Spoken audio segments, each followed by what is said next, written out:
is your home for picks, props, and futures for tonight's action. Bettor Sports Betting wants to know what picks you're playing tonight. Tell us in the live chat on YouTube, Twitter, and the Bettor Sports Network app. This is Bettor Sports Betting with Fantasy Alarm's Dan Servodidio. What's going on, everyone? Welcome in here to the Bettor Sports Betting Show on Bettor Sports Network and Fantasy Alarm. We got a jam-packed show for you guys on tap today, so appreciate everyone coming in here on a Thursday afternoon. I got Jon Impemba with me. We're talking some Lions-Chiefs betting picks. We're talking some baseball betting picks for tonight's smaller slate of games. And then I'll be giving out some college football week 2 bets because, Saturday is a huge slate. Some really good matchups on deck there. So we'll get to all this today. A lot of football, though, obviously, on today's show. What's up, John? What isn't up, Dan? We have, obviously there's a lot going on here at Fantasy Alarm and Bettor Sports Network with the kickoff of the NFL season this evening, with the Chiefs and the Lions game going on here. And, we're now entering the time of the year where we're going to have, at one point, 5 sports going on. The NHL starts early October. The NBA is right around the corner after that. We'll have MLB playoffs. We'll have NFL football. We'll have college football. College basketball is right around that time as well. It is coming up. This is the busy season for those of us who are fortunate enough to talk sports for a living here. So a lot is up here, Dan, as we get ready for today. I figured that'd be the answer from you, John. If you go over to Fantasy Alarm right now, fantasyalarm.com, you could see just all the articles and features and videos that are up on there for, you mentioned it. Just the baseball slate, obviously, tonight, but week 1 football, DFS, if you're doing that, betting picks, fantasy, start, sit, all that stuff, just to get you guys ready for week 1. And college football, too. I got an article that went up today for some of my best bets for week 2 college football. So we got you covered with everything. And, I kind of wish the NHL and NBA seasons just push back a little bit, When they started a couple years ago at Christmas, that was perfect, right? Oh, I know, right? And we ended up having there's a dead period where it's just basically baseball in the summer. I feel like we could go with another sport or two in there. But once the NBA Finals and Stanley Cup wrap up. But we got football. Football's back tonight. We got Lions, Chiefs, and we got to dive right into it because we're going to get out some best bets. If you have any picks of your own, definitely throw them in the chat here, and we'll see where people are going there. Awesome graphic here from our producer Tyler Soto that's jumping behind the scenes today. But a little NFL blitz theme here to start off this season. Lions, Chiefs. The Chiefs are favored 4.5 on the spread there. The over-under drops a little bit. It was at 56, 55. It's now at 53. I'm seeing. Whatever you sports books you're looking at, definitely keep an eye on that. But the spread there 4.5 for the Chiefs has also dropped because of the Travis Kelce injury news. Looking doubtful to play tonight. And Chris Jones looks like he's going to be out as well tonight with that contract situation. So a couple notable absences for the Chiefs. Where are you going with this game, and any specific leans that you like before we start giving out picks? I still like the Chiefs here. I'm actually happy to see the spread drop. I'll gladly take the minus 4.5 here. It's still Patrick Mahomes. I think there's a little bit of an overreaction. I get it. Travis Kelce is clearly the best offensive weapon on that team, but Patrick Mahomes elevates everybody that's around him all the time. He just is capable. We've seen him make many of wide receivers, viable options in an offense here. They also have a pretty good running game behind Pacheco and Jerick McKinnon. I understand the front seven of Detroit is certainly a pretty solid core there, but I still think at home, this is a game that Kansas City is going to score with because on the other side of the ball, for Detroit rather, that offense certainly has a lot of questions into it. They have Amon-Ra St. Brown, but what else? What's their next wide receiver? Is it Josh Reynolds? Is it Marvin Jones? Is it the rookie tight end Sam Laporta? And with the running game here, as bullish as I am on Jahmyr Gibbs, and we'll get to that when we start talking about some of our favorite bets for today, there's still a lot of questions between Montgomery and Gibbs and how that offense is going to work and the rotation and things like that. And if you find yourself down a couple of scores here or down 10 or 7 to Kansas City and you have to start throwing to play catch up against, Patrick Mahomes, you usually don't win those games. So I'll take the point decrease here and the overreaction a little bit to people coming in on the Lions, I think, and go with KC. I do think it's a big reaction. Obviously, I guess we're on opposite sides here because I like the Lions. I like the Lions to cover. I'm giving that out as a pick. I like them in the 4.5. I mean, whatever you can get it. If you want to buy a few points and go to, honestly, I bet this a couple weeks ago when it was like 6.5 because I just thought it would be a closer game. And I just think the offense for the Lions, I know they have questions, as you mentioned, in the receiving core. I just think they're going to want to grind this out and really lean on the run, keep the ball away from Mahomes and the Chiefs offense. They brought in David Montgomery and they drafted Jahmyr Gibbs for a reason. I think we're going to see a heavy dose of them, both rushing but receiving for Gibbs as well. But I just think this Lions offense is really going to grind this one out, and I'm not surprised to see the under the total drop in too because of obviously Kelsey. But I just think it's going to be a lower scoring atmosphere. So I'll gladly, I'll take the points there with the Lions. And a couple interesting stats when I was just diving into this and seeing some trends that thankfully other writers and other betting experts have all compiled over the years. But Jared Goff, 6-0 against the spread in week 1 over his career with the Rams and the Lions. Very interesting there and, kind of surprising too. But I think that's telling. And then Mahomes too. I've mentioned this on this show in the past where when he's a larger favorite than 3.5 points is kind of the benchmark that I've been looking at. When he's a favorite of 3.5 points or more, his record against the spread is not what you'd think. It's not great. 10-4 against the spread are opponents against Mahomes when they are 3.5 point underdogs or more, which is what we have with the Lions here. That was 10-4 against the spread last year. And over the past 3 years, 28-15 against the spread are opponents when they are 3.5 point underdogs or more against Mahomes. So I think these are just stats where I'm looking at you'd think Mahomes and the Chiefs would win by a lot more, but they play more closer games than you'd think, according to what the Vegas spreads are before the game. So I wonder what the average spread is of those games. Because, the Chiefs are often a team that have pretty high point spreads. So I'd be curious to see if a lot of those are 6.5, 7.5 versus, a 3.5, right? It's more than 3.5 is just the stat that they kind of have for it. It certainly could play out. I know what the other point you make is, opening day in the matchups that they have here. It's not too often that the Lions or a Goff-led team is in a prime time matchup on opening week. Generally they probably have a little bit of an easier draw than the Kansas City Chiefs, the defending Super Bowl champions. So be curious to see if the caliber of competition the Lions are now going to be forced to go up against, how they fare there. But listen, I think the Lions are definitely a team that can be exciting. I just feel like there's still a lot of questions on that offense. Is Goff going to be able to repeat what he did? Are they for real? Was last year just sort of the perfect storm? Their defense was very bad last year still. If their defense is still very bad this year, is it going to even matter how many points they score? So, yeah. I do think, you got questions about the Lions offense. I got questions about the Chiefs offense now that Kelsey's out. I just they don't have a true, go-to receiver now, pass catcher in that offense. It's going to be a lot of, and I'm a fan of, Andy Reid, obviously from his Eagles days, but it's going to be interesting to see what kind of game plan and what kind of plays he's calling to get the ball in, if Kadarius Toney's fully healthy there. Rashid Rice. They claim he's good to go tonight. So I know that. Yeah, I can't find a line for him anywhere. Nobody has a receiving line for Toney. I don't know why that is. If they still think he's questionable or they're waiting to hold out because of the Kelsey news or what. But I was looking to see if I could find an opening line.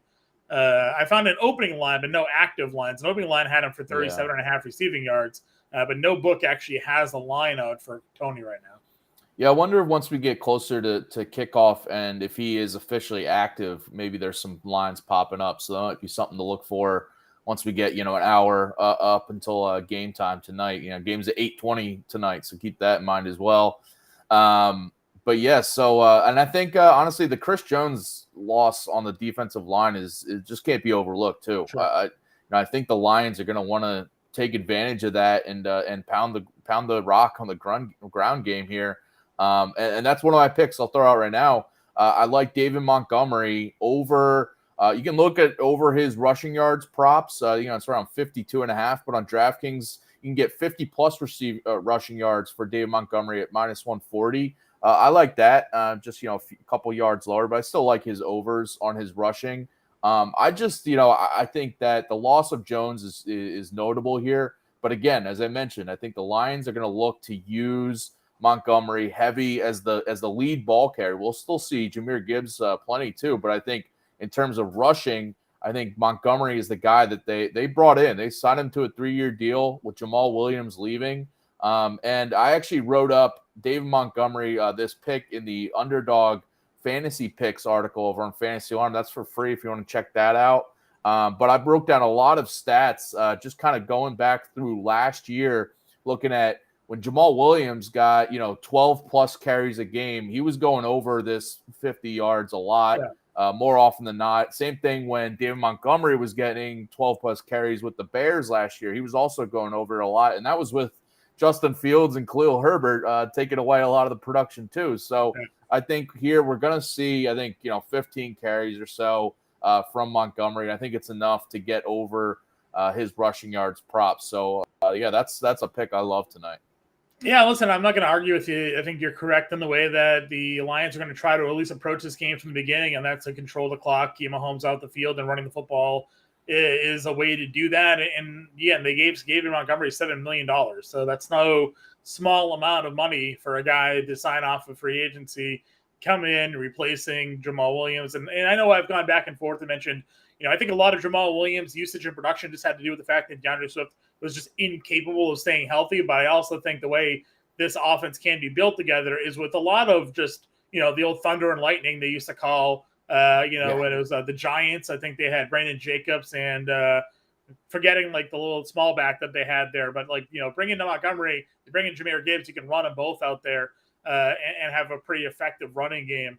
So I like that call. Again, I mentioned earlier, I'm pretty bullish on Jahmyr Gibbs this year.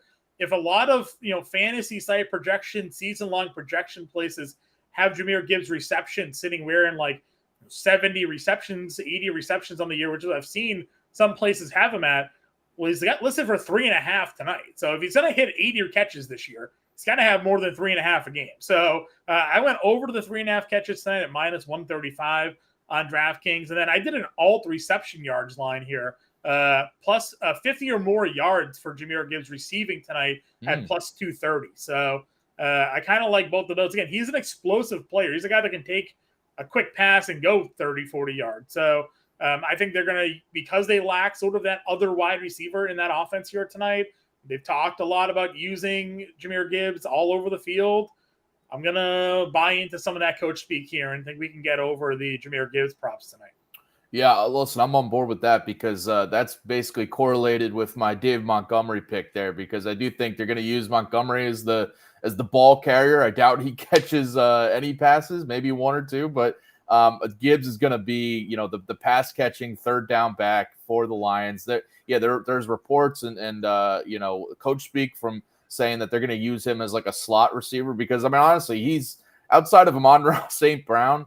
He might be the second best pass catcher on this team right now with Jameson Williams not playing tonight. So, Sam Laporta is another name I guess you could watch, the rookie, but they drafted Gibbs for a reason with the 12th overall pick, and I do think he's going to be used a lot in the passing game as like a dump-off option for Jared Goff too. So, yeah, I like that call. His receiving yards line, you went the alt line 50+, but with some nice odds there. But if you want to just look at his regular receiving yards, 31.5 is the line over on DraftKings, but it is juiced to the over there, -130. So that's why I kind of liked the alt line on that, right? Yeah, like again, it's not a huge juice over, -130, but if they're thinking 30 and a half or 31 and a half, I think you said is more likely to go over, like I'll take plus 230 on the 50, we'll see what we can get. We got Michael Rojas commenting on YouTube chat here. Appreciate it, Michael. Saying he likes a same game parlay. Isaiah Pacheco under 54.5 rushing yards and the under 53 total points. What do you think about that one, John? I mean, listen, this is definitely a tough team could be a tough team to run against, with given their defensive line that they have there. But it all depends on game script here. If you think that because there's no Travis Kelce, they're going to have, Noah Gray or more traditional blocking tight end there and just running the ball a bit more. Pacheco doesn't need to be an efficient runner to hit over 55, to get over the 54.5. So I think it's close. If this game does turn into an obvious sort of back and forth game, though, you would expect the way Jerick McKinnon finished last year to be a guy that gets some early usage. And then we also saw last year where Pacheco starts the game, he just runs into the back of the offensive line, can't get much going. Then all of a sudden McKinnon gets out there, uses his speed, gets some big plays, and Reed just goes with McKinnon for the rest of the game. So that's certainly something that could find themselves happening here this evening. Yeah, I do think I didn't place any of these picks or give them out here, but I do think if you're going to back a Chiefs running back in terms of props, it would be McKinnon, especially looking at like his rushing plus receiving yards props, or just receiving yards. But I do think like we could see a lot more McKinnon than Pacheco, and they still have Clyde Edwards-Helaire lingering around, so. Maybe he pops out and he starts getting the hot hand. Who knows? But I do think, Michael, the under is where I'd be looking as well if I wasn't to take a over-under in this game. So good call there. All right, what other bets you got for tonight, John? I mean, when I'm looking at this game here, I also think Amon-Ra St. Brown over 6.5 receptions feels pretty good because, again, there's just nobody else. I think they're going to just pepper Amon-Ra St. Brown with targets. What I like about him as well, and this is some things that our guy Andrew Cooper, when he talks about him for a fantasy perspective, is that he's a low A-dive guy, which means he's not someone that runs these deep routes. He just kind of stays by the line of scrimmage. He takes these short passes and then he goes. That is usually conducive to getting a lot of receptions, a lot of targets here. So I do like St. Brown over the 6.5 receptions here. And I see our producer there telling me to put some respect on Sam Laporta's name. Listen, we had Jake Booty on the Quick Out Fantasy Football Show, myself and Andrew Cooper. He said Laporta could be the top rookie tight end in fantasy this season because of his opportunities. He liked him over Dalton Kincaid. He talked about how Laporta was used all over the field in an NFL-style offense there, and it was Iowa, right, that he was at. Yeah. So, and you look at the tight ends that have been produced from Iowa, some diesel tight ends out of basically, what me and Coop call like tight end U at this point. There's a good. I like Laporta, I do. It's just rookie tight end opening night. We'll see, but I'm bullish on him. I have him on a lot of fantasy teams. I wouldn't hate it if that ends up being true. Yeah, I think Laporta, I mean, he was like the top receiving option at Iowa too. When they did throw the ball, it was a lot of times to Laporta. So, I'm higher on him than his landing spot with the Lions with their receiving situation is a lot more favorable than like Michael Mayer going to the Raiders, unfortunately, because I was really high on Michael Mayer coming out of Notre Dame, but if he was the guy in Detroit, I'd be more high on him. So it's it's the landing spot was really good for Laporta there. The Amon-Ra St. Brown receptions prop, I can get behind that because when he should have like 12 targets today, right? That's what I was thinking. He's gonna have at least 10 targets tonight, and he's a really good receiver, like pass catcher. So I don't see him dropping a lot. I mean, maybe they start double covering him, but I think that's a good call there. I'll go with the receiver for the Chiefs. With Travis Kelce's absence here, more than likely now, I'm going with Sky Moore over 45.5 receiving yards. It's actually moved up. I'm looking on DraftKings. It's at 46. So whatever the lowest you can get it at, I guess. But I just think out of necessity, they're going to need more to really step up, especially with the the underneath routes where Kelsey kind of made a living, Moore is going to be that guy because he's playing the slot role now with Juju Smith-Schuster gone. Now he's moved into the starting slot spot. I just think he's going to get, especially with Kelsey out, I think he's going to get a lot of the underneath to middle routes because you got Marquez Valdes-Scantling, kind of the deep ball guy. Rashee Rice, still a rookie, trying to find his way in the offense. I think maybe we see a big play out of him, but I don't think he's going to get as many targets as Sky Moore. More, in the offense last year, he's familiar with this stuff. And then I don't know what we're getting out of Kadarius Toney, honestly, tonight. So he could be out there. He could be used more of a decoy if he's kind of lumbering a little bit, but obviously the talent is there. But I just think Sky Moore. They said they've anticipated Kadarius Toney being ready to go. Like they kept him out of the preseason and training camp really to make sure he was good to go. They expect him to start and be out there. But he's a guy I would more expect for them to kind of manage his snaps, and maybe they're using him on play, like his plays to touches ratio is probably going to be very high because I feel like when he's out there, he's going to get the ball, whether it's, on end arounds or whether it's as a receiver. But I just feel like Sky Moore is going to be playing, basically every snap, I think. Would you take some darts then on like a MVS here tonight? There's some lines on him. You see, the thing with him is like he needs to catch like a long pass for him to go over these, in my opinion. So I would rather look at like his anytime touchdown odds rather than look at his yardage. If you want to get some juicy numbers on that, just he's at 39.5 for his yardage here over on which is lower than Sky Moore. Crazy enough. Which I'm not surprised at. Pulling up touchdown scorers, we got MVS anytime touchdown score plus 200. That's not great odds, but you can look at him as the first touchdown or last touchdown scorer. There is DraftKings just pulled my Jahmyr Gibbs receptions prop, so now I'm curious. You're moving lines. Now I'm curious to see what they move it to. Is it going to be lower or higher, you think? Probably higher. I am seeing they do have Travis Kelce listed as a anytime touchdown scorer here, and first or last. I guess kind of, covering their bases. They called up a tight end from their practice squad, so I can't imagine seeing Kelce out there today. Yeah, he just hyperextended his knee. If this was like a week ago, maybe we see him, but this just happened. They have they're playing for the long haul. They're playing for a Super Bowl. They don't need to rush him back here for this week 1 game. So I doubt we see him. Colby Conway commented on YouTube chat here. What's up, Colby? He's saying Sky. Yeah, I think he's on me with Sky Moore in his receiving yards. I like that tonight. All right, so those are some of our picks and bets for tonight's Lions-Chiefs game. Going to be a fun one, I think, to watch. It's just good to get football back on our TVs here.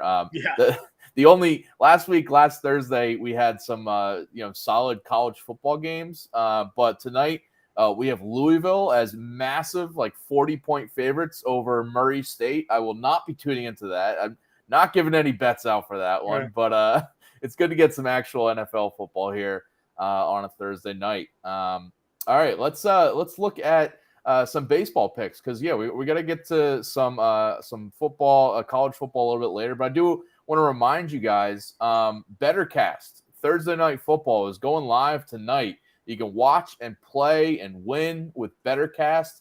You can download the free Bettorcast app. It's really awesome there that they're running contests. You answer over/under questions.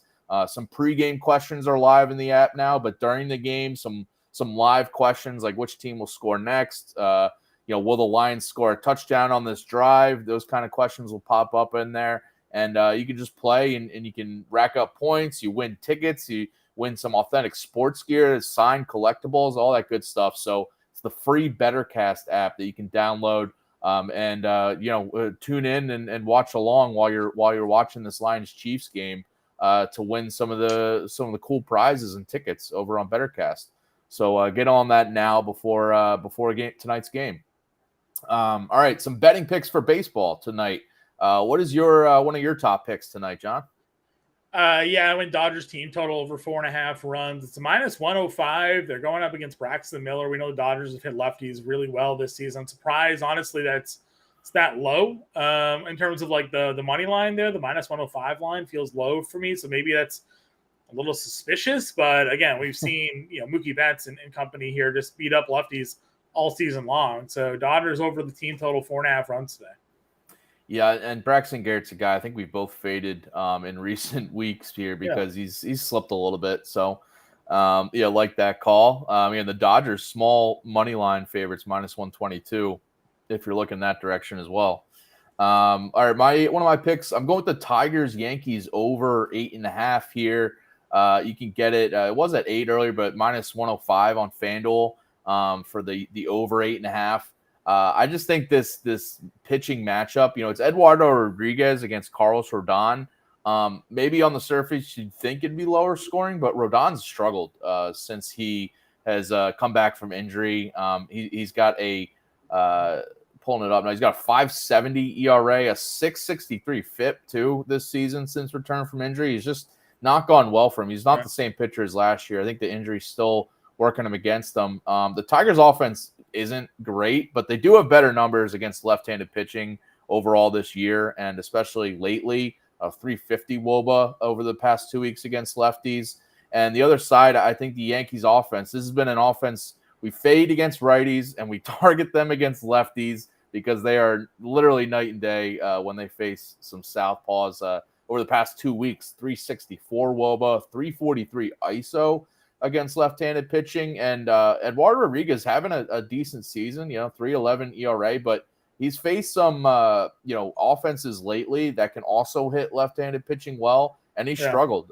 He gave up 4 runs to the Astros, gave up 6 runs to the Red Sox in the past month. So I think the Yankees offense, which is they've picked it up lately. They're on a win streak right now. Their offense is a reason for them actually winning games now. So I think the over in this one is a good way to go.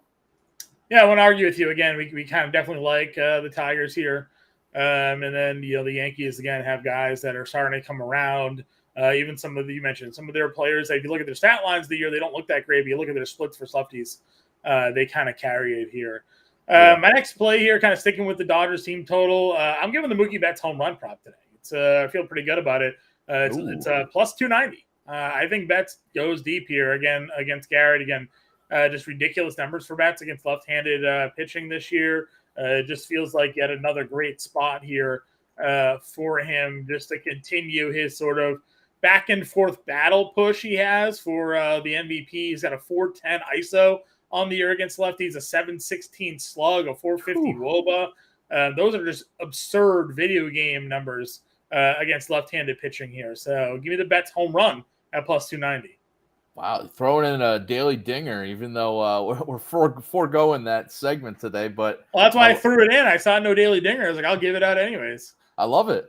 I mean, 410 ISO against lefties is insane. 410 ISO, 1100 OPS, 500 WOBA, something crazy. It's absurd. Wild. Michael Rojas commented on the chat here. He likes Bellinger over 1.5 hits, runs, RBI. And Carlos Rodon over 5.5 strikeouts against the Tigers, and the Braves 1.5 run line in the first 5 innings. I like the Braves in the first 5. I'll back that one because one of my picks here is going with the Braves 2.5 run line for the full game. Their 1.5 run line is like -170. They're massive favorites, -300, 350 favorites on the money line, but I think getting this all 2.5 run line is a good way to go as well. But I do think they're going to do it in the first 5 as well. So I can back that. It's Wainwright on the mound for St. Louis. And I just don't see it going well for him, unfortunately, because the Braves offense against righties is the best offense in baseball against right-handed pitching all season. They've tailed off just a little bit lately, but they're still very dangerous in this split. And against, over the past 2 weeks, still a 348 WOBA, 232 ISO against right-handed pitching. And Wainwright, he had a decent start his last outing against the Padres, actually. But before that, over his previous 6 starts, had a 10.52 ERA, and at least 6 runs allowed in 3 of his 4 starts prior to that last outing. So I just don't see it going well for him on the road here in Atlanta. And then, I just have confidence in that offense giving Max Fried plenty of run support. And Fried doesn't need much run support, but he's been a stud lately since he's returned from injury. 2.86 ERA in his past 6 starts. The Braves have gone 5-1 in his past 6 outings as well. And the run line, this is interesting because the Cardinals have won both the first 2 games of this series against the Braves. So they're going for the sweep tonight against the Braves, weirdly enough. But the Braves hasn't been swept in a 3 or 4 game series since May, since like mid-May, and that was on the road against the Blue Jays, which you can kind of say, like, all right, they were in Toronto for it. I just don't see them getting swept tonight at all. And I'll gladly take the run line for them to cover, for them to win by multiple runs here. So yeah, I'm on the first 5 if you want to do that as well. But I like the full game run line just to stretch a lead out. Yeah, I agree with you. Now, again, there obviously are some guys on that team that can hit lefties well. But if you just want to look at recent numbers for the St. Louis against lefties, it's really not all that impressive. So, Wild Goldschmidt, Arenado, Edman, O'Neill, like you look kind of rattle off names. You're like, oh, those guys hit lefties. Those guys hit lefties. And it's like true, like individually in like one-off spots, they've hit lefties. But collectively as a team, really, no matter where you kind of like pick the split, they have not been good against lefties this year as they had been in years past. So I ride that one with you too. I think Fried's in a good spot here. Yeah, and they're an offense season long. They have much better numbers against right-handed pitching than lefties. So, should come through there. All right, you got another pick before we talk some college football, right?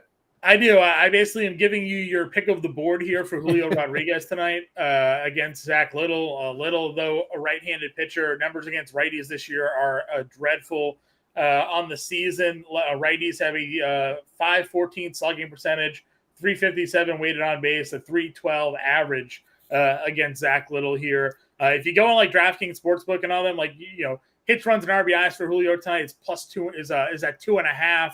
All of his lines are kind of bumped up. So I think Julio's just in for a big night. It could even be worth just taking a look at his home run prop. I'm going to pull that one up here real quick, just see what the odds are on the homer for him. Julio homer prop is at +330 tonight. I like that. Colby asking, can we go Mariners team total? For sure. The Mariners team total tonight feels pretty good. Again, I'm in on Julio Rodriguez, so I also am more than happy to go in on the Seattle Mariners tonight for sure. Yeah, Mariners team total 4.5 over on DraftKings, -110 to the over. So basically, get even odds on that one for the Mariners to show out tonight. I like that. I would look at the full game over in this one as well. I didn't throw it out, but Luis Castillo on the road is like significantly worse. Not terrible, but significantly worse than he is at home. So I do think like the full game over. He gives up home runs too. So like a guy that gives up home runs, the overs are always in play. So I agree with you. Yeah. So all right. So everything for Julio Rodriguez.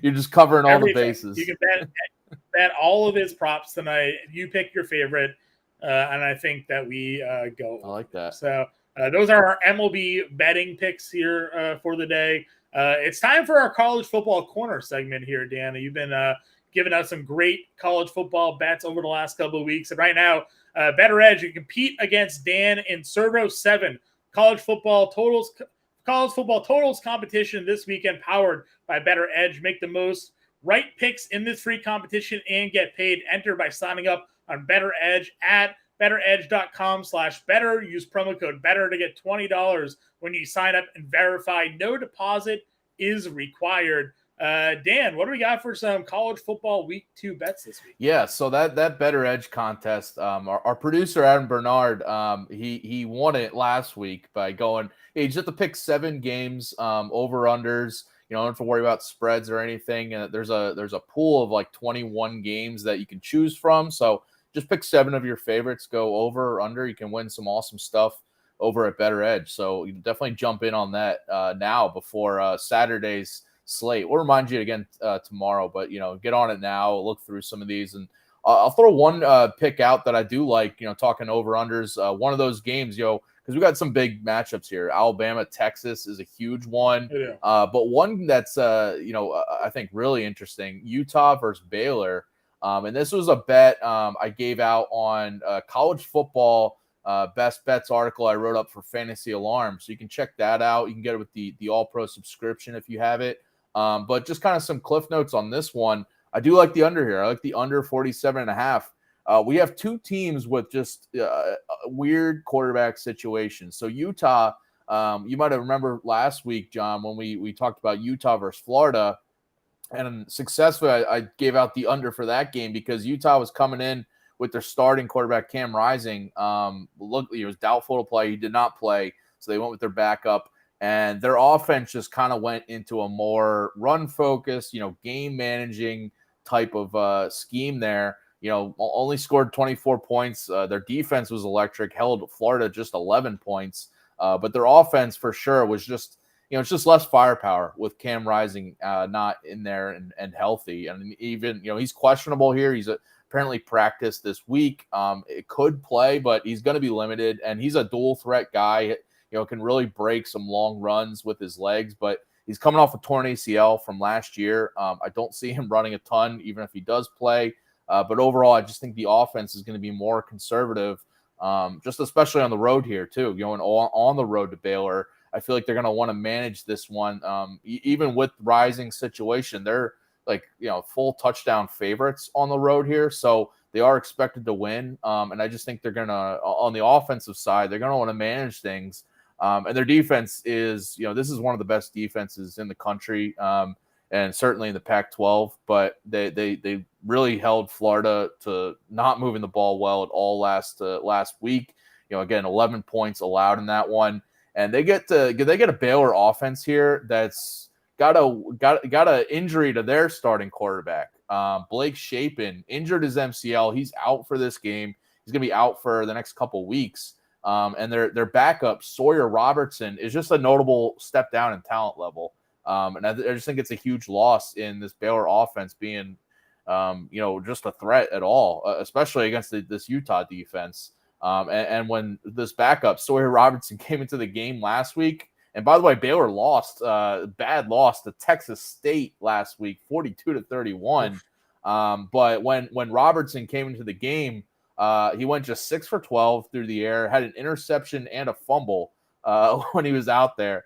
And this is a guy that, barely saw playing time last year at Mississippi State before he transferred to Baylor.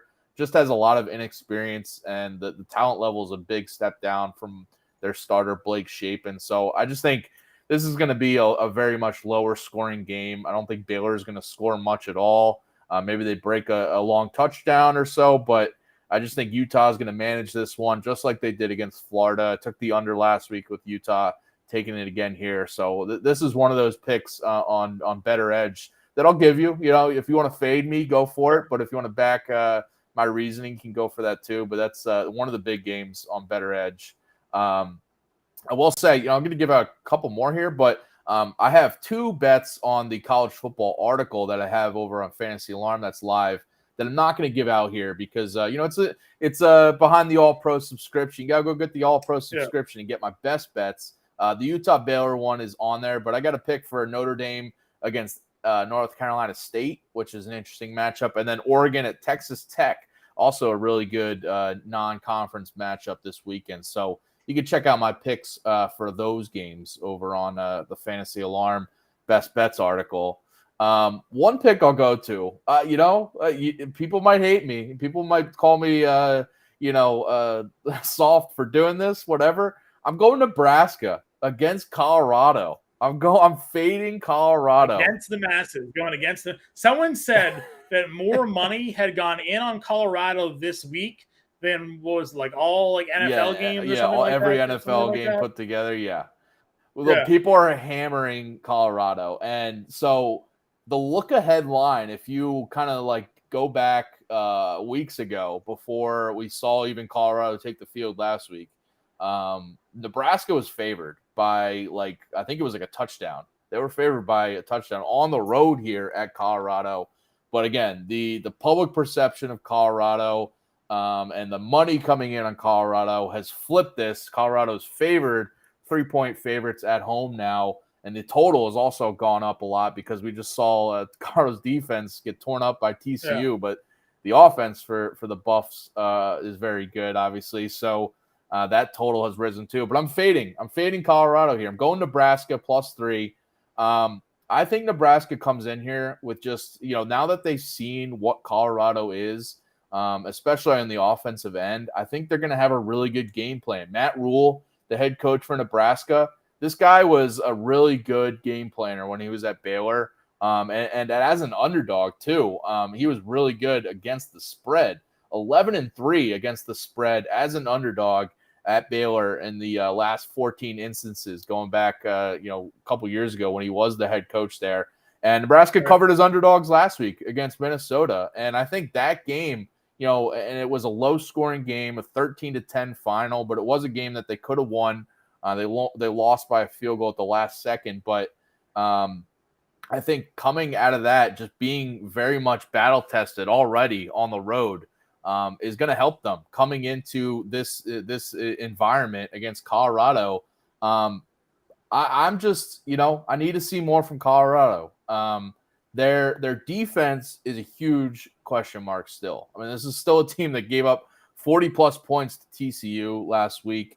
And it was also, a TCU offense that lost, a lot of key parts of their high-scoring offense from last year. I mean, we'll see what they do the rest of the season. But Nebraska's offense is admittedly underwhelming, but they do have a strong run game. And I think that's what they're going to do a lot here, just to keep the ball out of Colorado's offense's hands and just kind of limit how many possessions Shadur Sanders and that passing game actually get. They're also just going to limit the explosive plays that we saw the Colorado offense break off multiple, long gains and from, Shadur Sanders, the running back Edwards. I just think Nebraska is going to really come in here ready to go. So I like them getting 3 points here. It's been bouncing around the spread, 2.5, 3.5. But if you can get it 3 points, I think it's a key number too. If they lose by a field goal, you push. Yeah. But I think there's a chance they actually win this game outright. So give me Nebraska. It is a bold take, but sometimes it's not wrong, right? I mean, when everybody is just hammering it because of what they, their perception is of their offense. But to your point, they gave up 1 billion points. So, this could just come down to who scores last, who has the ball last, right? And if it's Nebraska, you got the +3. So I kind of like that. And if you go back to that game last week, Travis Hunter had a really good interception. We were talking about that recently. That was on, the goal line. But if that goes another way, that's a TCU touchdown. They had another interception, could have been another TCU score. So this game honestly could have gone the opposite way. We could have seen a TCU win, maybe even a double-digit win, but it didn't end up that way, obviously. All credit to Colorado for winning outright as 21-point underdogs. And you talk about TCU's defense being garbage. It's garbage, if Nebraska plays even better defense, I imagine you expect them to, there may be more resistance against, the Colorado offense, and now changes the picture of that game as well. Yeah. So, you got to go with some bold takes sometimes. And I just think the public overreaction to Colorado is really – The bold take was our friend in chat last week that put, what do you say, $400 money line on Colorado? He was right. He was right. Got to give it to him. Yeah. So, if that comes through again, maybe I'll change my tune on Colorado. But all right, then the last pick I'll throw out here before we get out is UCLA San Diego State. I like the over in this one, over 48.5. The UCLA offense, so they only, quote unquote, only scored 27 points last week, but this is going to be a much different story, a much different offense, I think, this time around, because they went into that game with a, quarterback competition. They started with Chase Garbers, was very disappointing, but Chip Kelly, man, he it took him a while to go to their top recruit, their freshman sensation, Dante Moore.